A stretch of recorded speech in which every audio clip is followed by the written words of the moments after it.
Assalamualaikum dan hai kepada Dr. Donna. Saya Siti Sarah binti Muhammad Said. Kami memilih artikel Funding Art and Culture, Everyday Experience and Organizational Portfolio, Precarity yang diterbitkan oleh Daniel Heston.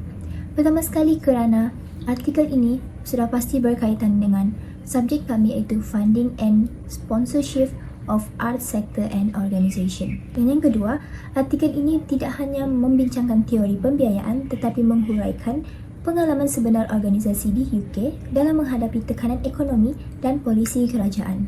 Sebagai contoh, artikel ini menyampaikan suara individu dalam organisasi seperti pengarah kreatif dan pengurus pembangunan yang menceritakan cabaran mereka.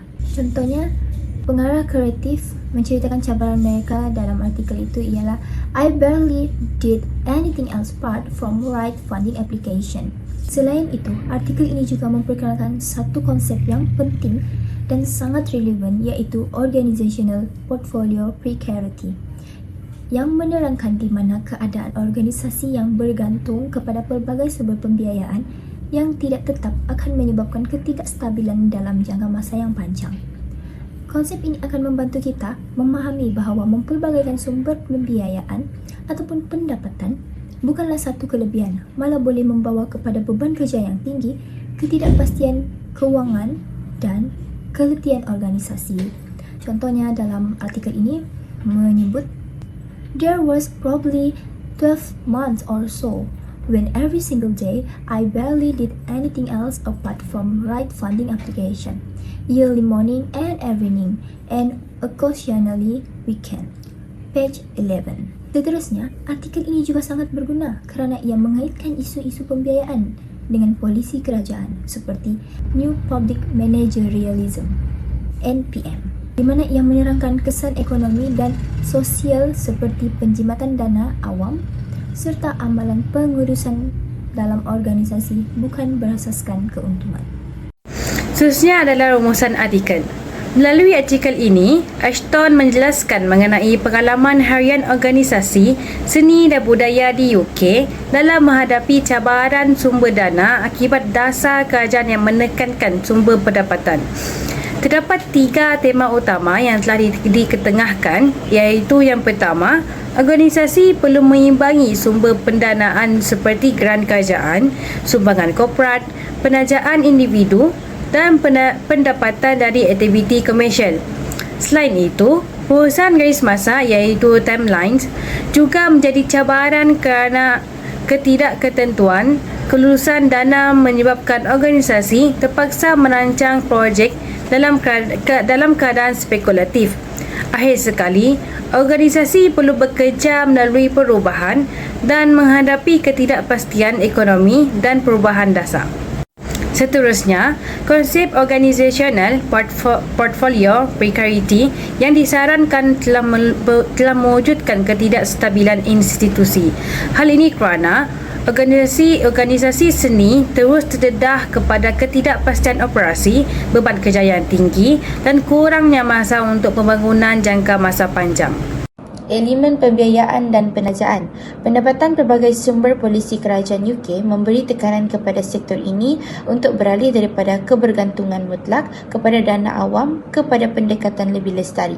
Keadaan ini telah menjadikan usaha pencarian dana satu proses berterusan, kompleks dan memerlukan strategi kreatif serta fleksibiliti dalam mengurus sumber. Yang kedua, gabungan sumber pembiayaan. Pendekatan pembiayaan yang melibatkan kombinasi dana awam dan swasta telah menjadi norma dalam landscape budaya UK sejak 1980-an. Contohnya, Artangle menggambarkan bagaimana organisasi perlu menyesuaikan model operasi mereka dengan realiti pembiayaan yang sentiasa berubah termasuk kolaborasi rentas sektor. Yang ketiga, pembiayaan berasaskan projek. Permohonan dana sebegini biasanya memerlukan penyerahan dokumen yang kompleks, pematuhan kepada struktur permohonan yang ketat dan laporan susulan. Keadaan ini menyebabkan keperluan tenaga kerja yang mahir. Yang keempat, swasta dan penajaan. Komersial dana ini seringkali lebih fleksibel dan boleh digunakan untuk menampung keperluan harian organisasi. Namun, mendapatkan sokongan sebegini memerlukan pelaburan dalam hubungan jangka panjang, kemahiran komunikasi dan reputasi yang kukuh. Ini termasuk strategi memupuk keyakinan dan kepercayaan para penyumbang melalui ketulusan dan hasil kerja yang berkualiti.